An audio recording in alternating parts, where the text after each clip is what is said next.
this guy out. Oh my gosh. Lay this out. Oh wow, it's a big one. He definitely has a big meal in here. You're almost there. What's up guys, welcome back to the channel. Last night, Jacob and I had a crazy night. As you guys know, Jacob Fetter, he's the one who's kind of got me doing all this YouTube stuff. If you haven't seen his channel, which you most likely have, because that's probably why you're here. But anyhow, if you haven't seen his channel, go over there, it'll be down below. We had a crazy night last night. We found a massive snake. One of the biggest snakes we've found, not the biggest, but definitely up there. Big Burmese python in the Everglades. Miccosukee police pulled up on us to see what we were doing. They freaked out. Just check out the video and see what happened.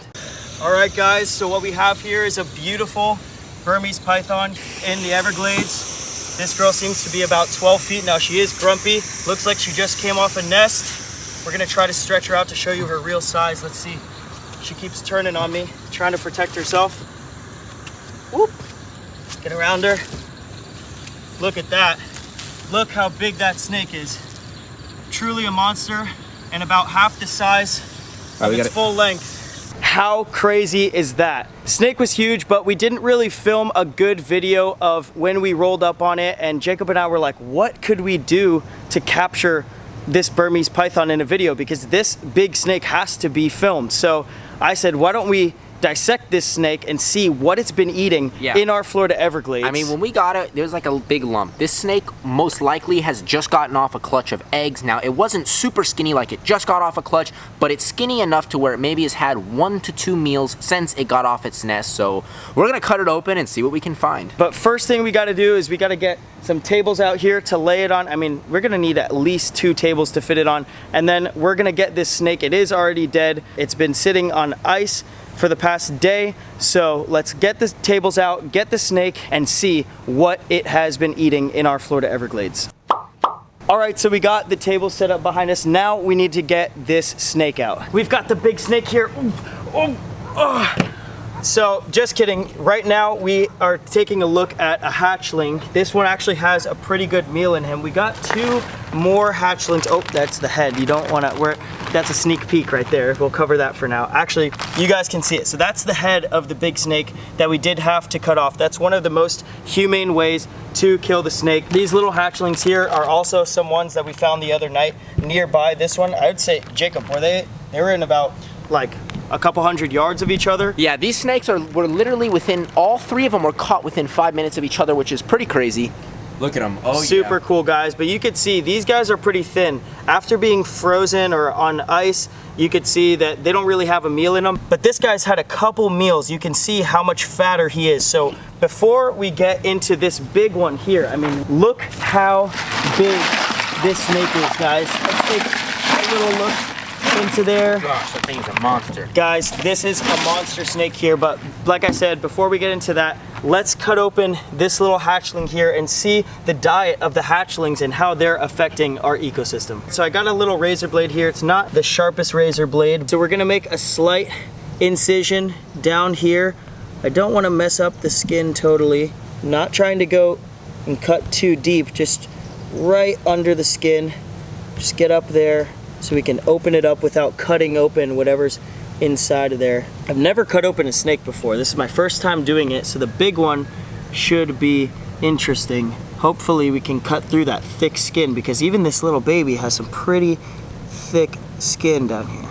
It doesn't smell too bad. I mean, it's not the most pleasant smell in the world, but check this out right here. There's definitely something inside of here.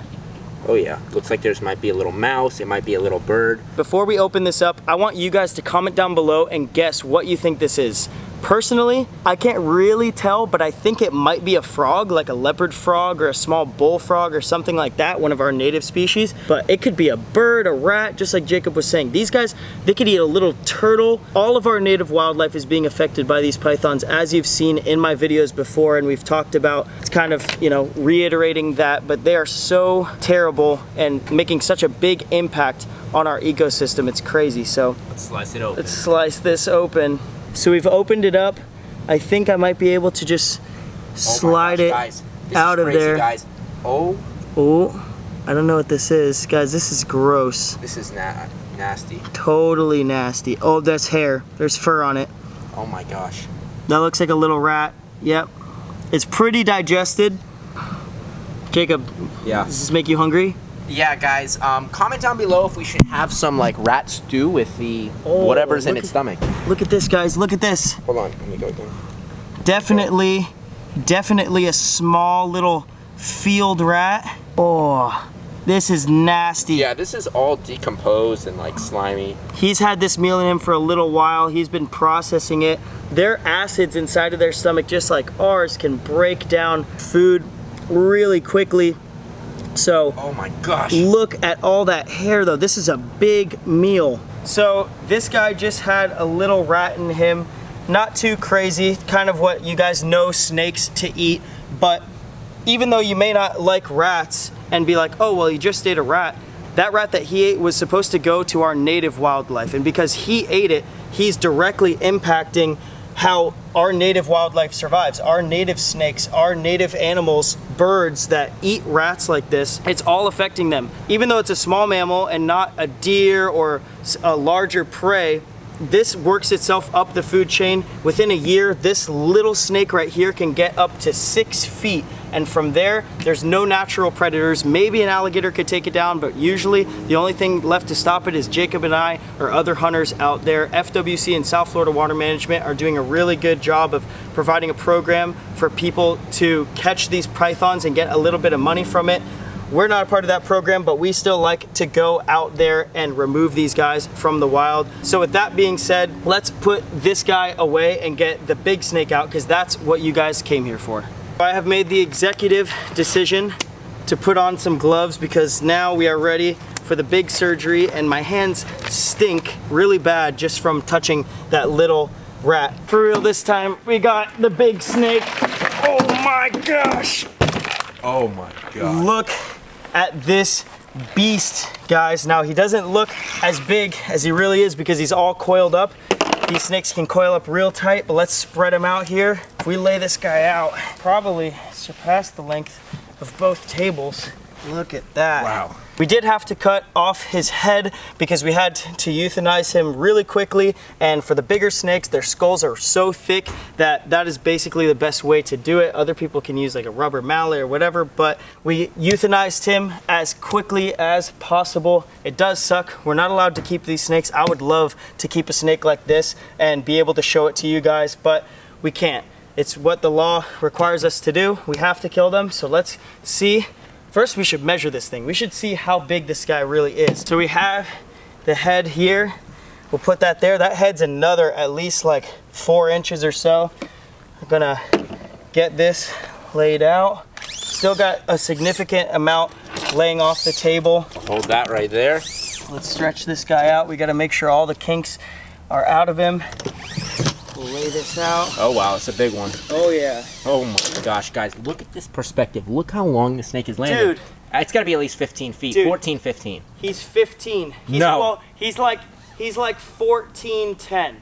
Oh So- my gosh. Dude, that is a beast.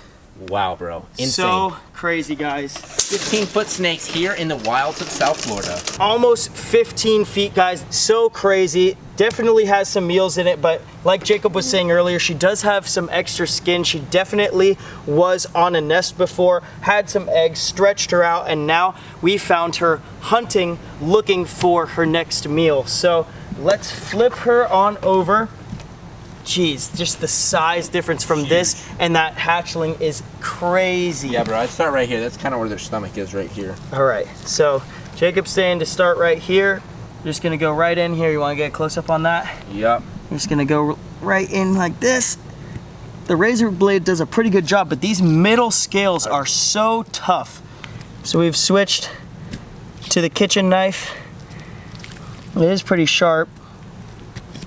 I am gonna keep the skin on this, or either one of us, Jacob or I will, so we don't wanna mess up the good skin totally. This belly skin is pretty cool too, but we do have to access the stomach. We've made a little bit of progress. Look how thick that skin is. That muscle tissue right there. When these snakes are moving along, they'll be perfectly stretched out. A lot of times they won't coil up and push forward. They'll be perfectly straight, and these little scales right here will push them along with the muscle tissue that's connected to it. So it's super cool to watch them move. We'll keep working down these big scales. Dude, I don't know how far should we cut in there? We're gonna take this razor blade and cut off this fatty tissue that's down here, just as we did up here. You can see these are all of the flexible ribs that go all the way down the snake, connected with that muscle tissue. Let's see. Now, before we open this one up, again, comment down below what you think is gonna be inside of it. This one could have taken down a lot bigger things. It would still take down some bigger rats, frogs maybe.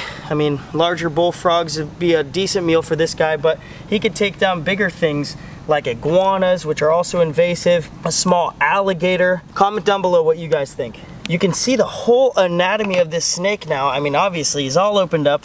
There's these fatty bubbles back here. You got his intestines up here. And now this would be the stomach. I'm guessing this is like the liver up here.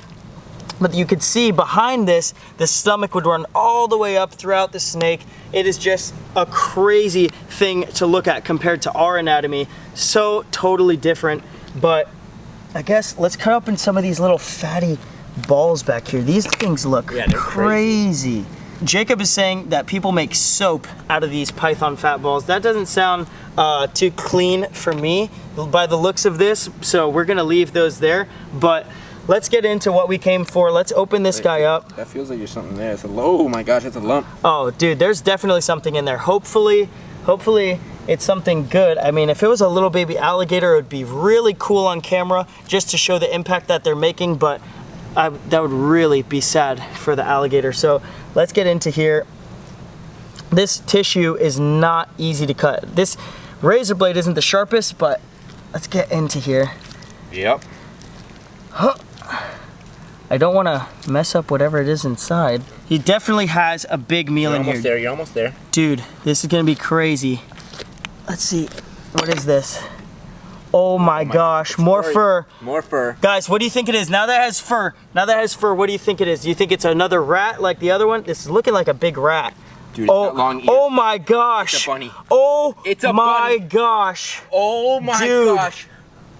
Oh, dude. Poor little bunny. Dude, oh, this is so sad, guys, and this is why the pythons are so bad. They're literally here, guys, destroying the rabbits. Guys, this poor little bunny, I mean, poor little rat too, but this is exactly why the pythons need to be removed from our ecosystem. Even if we can only move one here and there, it's still good because this little guy's life would have been saved, and he is a native species that is going extinct. Their numbers due to invasive species like this and habitat loss are decreasing drastically. Poor little guy. Dude, oh my gosh. This is so sad, guys. Let's see if there's anything else. Comment down below a little prayer for this guy who didn't make it. You can see, let's see if there's anything else in here. These big females, I don't know if you guys saw the video where Jacob and I found a nest of pythons, but that girl was so thin. That mom will sit on those eggs, and if nothing comes by there for her to eat, she's not eating. So she won't eat for a couple months while she has the eggs in her, because she has no space for a meal like this, and while she's sitting on those eggs because she can't move around to hunt. Dude, I don't think there's anything else. I don't think there's anything else in there. Wow. Guys, I was really not expecting that. Jacob, what are we gonna do with this little guy? I mean, we don't know how long it's been inside the snake's stomach. Normally I would say let's feed it to, you know, a snake here. Let's make use of it as much as we can because there's nothing we can do about it now. But since we don't know how long it's been inside the snake, it could be rotting, and if we feed it to another animal, it could kill the other animal because of bad bacteria. So I think the only thing we can do is bury it, man. We're definitely gonna have to bury this little guy. Yeah. Anyway, guys, it is getting dark. We've opened it up. We've shown you what you've wanted to see. I'm pretty sad, honestly, but I think we're gonna have to end the video there. Thank you guys so much for watching. I'm sorry if it was disturbing for some of you guys. I know it's not a normal video for me to do. I'm glad I got to teach you a little something about South Florida and our invasive pythons in the Everglades. Please subscribe if you enjoyed this video. Check out Jacob's channel, like I said before, and I will see you guys in the next video. Peace.